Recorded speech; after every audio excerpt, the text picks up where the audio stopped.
नमस्कार आदाब, आप देख रहे हैं साबिर शेख के साथ ऑन रिकॉर्ड मीरा भाईंदर। दोस्तों, हमारे मीरा भाईंदर शहर में दिन ब दिन जिस तरह से कोरोना के मरीजों की संख्या बढ़ते जा रही है, अस्पतालों की कमी होते जा रही है और ऐसे में जो निजी अस्पताल है वो कोरोना के मरीजों का जो इलाज कर रहे हैं वो उनसे ज़्यादा पैसा लिया जा रहा है, उन पर चार्ज ज़्यादा किया जा रहा है। तो ऐसे माहौल को देखते हुए बीजेपी के जो कॉरपोरेटर हैं ध्रुवकिशोर पाटिल, इन्होंने मनपा प्रशासन के जो इस वक्त जो सुपरविज़न कर रहे हैं, पूरे शहर को सुपरविज़न कर रहे हैं, चंद्रकांत डांगे, इनसे कुछ मांगे की है।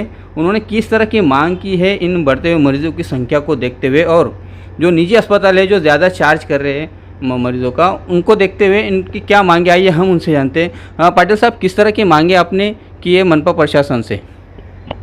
मीरा भाईंदर में कोरोना की जो संख्या बढ़ रही है और ये बहुत ही चिंता का विषय है। इसके लिए हमने कमिश्नर से मांग की कि भाई जितने भी अपने प्राइवेट हॉस्पिटल्स हैं, सारे हॉस्पिटल के अंदर के जो बेड्स है वो आप ताबे में ले लो, उसको रिज़र्व करो, और जितने भी कोविड पेशेंट हैं उनके ऊपर इमीडिएटली ट्रीटमेंट होनी चाहिए, ऐसा सबको सख्त आदेश दो। और अगर टेम्बा हॉस्पिटल में भी अगर आपको बेड्स बढ़ाने हैं तो आप तुरंत बेड बढ़ाइए। वेंटिलेटर की वहाँ पर कमियाँ थी, तो हमने बोला अगर आपको चाहिए तो आप वेंटिलेटर भी ले लो। इसके साथ साथ हमने ये भी बोला है कि भाई मीरा भाईंदर शहर में जितने भी प्राइवेट हॉस्पिटल्स है, जैसे वोकाड हॉस्पिटल है, तुंगा हॉस्पिटल है, भक्तिवेदन हॉस्पिटल है, फैमिली केयर हॉस्पिटल है, अपना लाइफलाइन हॉस्पिटल्स है, ऐसे बहुत से हॉस्पिटल्स हैं। इन सारे हॉस्पिटल्स के संचालकों को और डॉक्टर्स को बुलाकर मीटिंग करो और कहो कि भाई कोविड के पेशेंट बढ़ रहे हैं, हमें आपके मैक्सिमम बेड चाहिए। अगर नहीं दे रहे तो उनके ऊपर आप कंपल्शन करो। और गवर्नमेंट ने फ्री हैंड दिया है आपको, आप मीरा भाईंदर शहर के इंचार्ज हो, आप कमिश्नर हो, आपको पूरा राइट्स दिया हुआ है, और इसके ऐसे राष्ट्रीय आपदा में आपको ज़्यादा पावर मिली हुई है, तो उसका आपको इस्तेमाल करना है।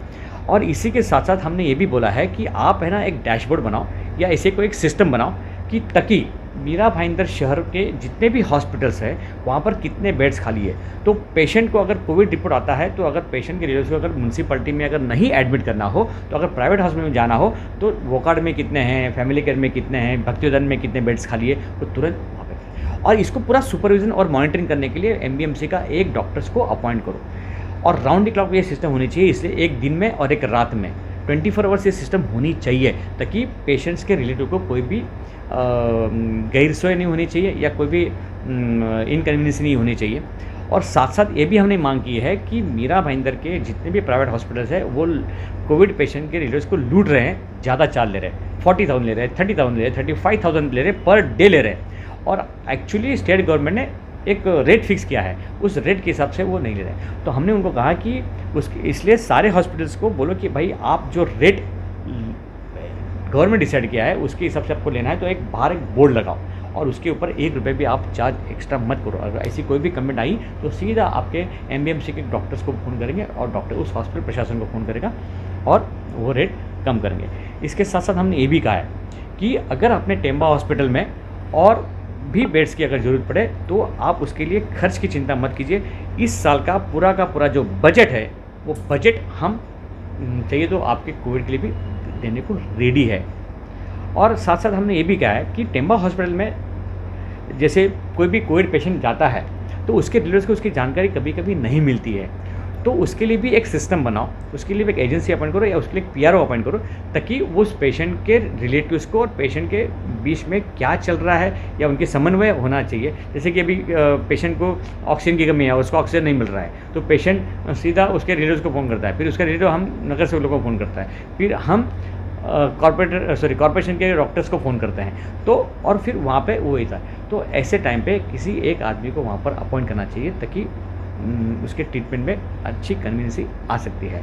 तो ऐसे प्रमुख हमने 3-4 मांग की है, और डांगे साहब को, और डांगे साहब ने कहा है, हमारी महापौर मैडम के साथ भी मीटिंग हुई है, और जो पदाधिकारी है अपने एमबीएमसी के उनके साथ भी मीटिंग कर रहे हैं। ये सारी डिमांड हमने उससे की है और मुझे आशा है कि जल्द से जल्द उसको पूरा करेंगे। एक चीज़ मैं आपसे जानना चाहूँगा पाटिल साहब कि केंद्र सरकार, राज्य सरकार ने कोविड के मरीजों की फ्री में ट्रीटमेंट करने का ऐलान किया है, तो क्या उन लोगों का जो उन्होंने ऐलान किया था उसका इम्प्लीमेंटेशन नहीं हो रहा है? कोविड के मरीजों का मुफ्त में इलाज नहीं हो रहा है? तो 2 चीज़ है, कोविड के मरीजों का 100% मुफ्त इलाज होता है। अगर वो पेशेंट अगर टेम्बा हॉस्पिटल में एडमिट होता है तो उसको 1 रुपये भी चार्ज नहीं लगता है। मतलब सरकारी अस्पताल में अगर वो जाते हैं अपने इलाज के लिए तो अगर उसको जाना है प्राइवेट हॉस्पिटल में तो ही चार्ज देना पड़ता है, लेकिन उसके लिए भी गवर्नमेंट ने स्कीम निकाली हुई है, एक योजना निकाली हुई है। उस योजना के तहत पूरा पैसा या कुछ पैसे उस पेशेंट को ही भरने पड़ते हैं या हॉस्पिटल प्रशासन को मिलता है। लेकिन वो जो राज्य सरकार जो स्कीम है, वो स्कीम अभी तक कोई भी प्राइवेट हॉस्पिटल इम्प्लीमेंट नहीं कर रहा है। तो मेरी राज्य सरकार से मांग है, मेरी आरोग्य मंत्री से मांग है कि भाई प्राइवेट हॉस्पिटल्स आपकी जो स्कीम है उस स्कीम को नहीं मान रहे हैं, तो कम से कम एटलीस्ट आप एक नोडल ऑफिसर को अपॉइंट करो, ताकि मीरा भाईंदर के हॉस्पिटल्स में अगर जो भी दिक्कतें आती है तो वो नोडल ऑफिसर उसको सॉल्व करेगा।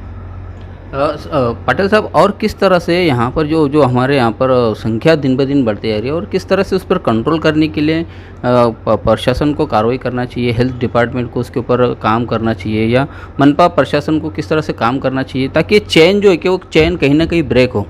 देखो, चेन ब्रेक करने के लिए 15-15 दिन, 8-8 दिन का, 6-6 दिन के अलग अलग आदेश निकाले थे कि भाई कभी ये दुकानें खुली तो कभी ये दुकानें खुली, कभी फ्री होम डिलीवरी, तो इस तरह से अलग अलग की। लेकिन एक्चुअली जब तक सभी का साथ नहीं होगा तभी तक ये कोरोना के विरुद्ध की जो लड़ाई है ये अपन जीत नहीं सकते। पब्लिक का भी तो साथ होना जरूरी है, क्योंकि फिज़िकल डिस्टेंसिंग इम्पॉर्टेंट है, बाहर नहीं निकलना है वो भी इम्पॉर्टेंट है।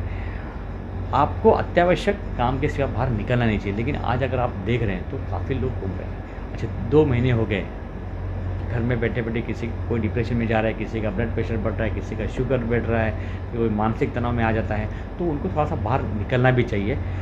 लेकिन गवर्नमेंट का लॉकडाउन का जो नियम है उस नियम का भी इम्प्लीमेंटेशन होना चाहिए, उस नियम फॉलो भी होना चाहिए। तो सब अलग अलग बात है। जब तक हम सब एक साथ मिलकर काम नहीं करेंगे तब तक कोरोना की लड़ाई हम जीत नहीं सकते। ये है ध्रुव किशोर पाटिल, जो बीजेपी के वरिष्ठ नगर सेवक है। इन्होंने जो प्रमुख मांग रखी है मनपा प्रशासन के साथ में, कि जिसमें से मुख्य तौर पर जो हॉस्पिटल, प्राइवेट हॉस्पिटल जो अनाप शनाप बिल ले रहे हैं कोविड के मरीजों का, उन पर कंट्रोल किया जा सके। दूसरा ये कि यहाँ पर जो राज्य सरकार ने ऐलान किया है कि कोविड के मरीजों का मुफ्त में इलाज होगा, पिछले 2 महीने से निजी अस्पताल इनसे उस ऐलान का पालन नहीं कर रहे हैं, जिसको पालन करने के लिए, जिसका इम्प्लीमेंटेशन लाने के लिए नोडल ऑफिसर यहाँ पर नियुक्त किए जाए। इस तरह से कुछ अहम मांगे ध्रुव किशोर पाटिल ने मनपा प्रशासन के जो आयुक्त चंद्रकांत डांगे उनसे किए। अब देखना ये है कि बीजेपी के नगर सेवक के, बीजेपी सत्ताधारी जो पार्टी है अपनी मीरा भाईंदर महानगर पालिका में, इसमें और मनपा प्रशासन के जो कमिश्नर है चंद्रकांत डांगे, इनमें आपस में तालमेल न होने के चलते कहीं ना कहीं इम्प्लीमेंटेशन नहीं हो पा रहा है। आने वाले दिनों में क्या इनकी मांगों को माना जाएगा, ये आने वाला समय बताएगा। आप देख रहे हैं साबिर शेख के साथ ऑन रिकॉर्ड मीरा भाईंदर। धन्यवाद।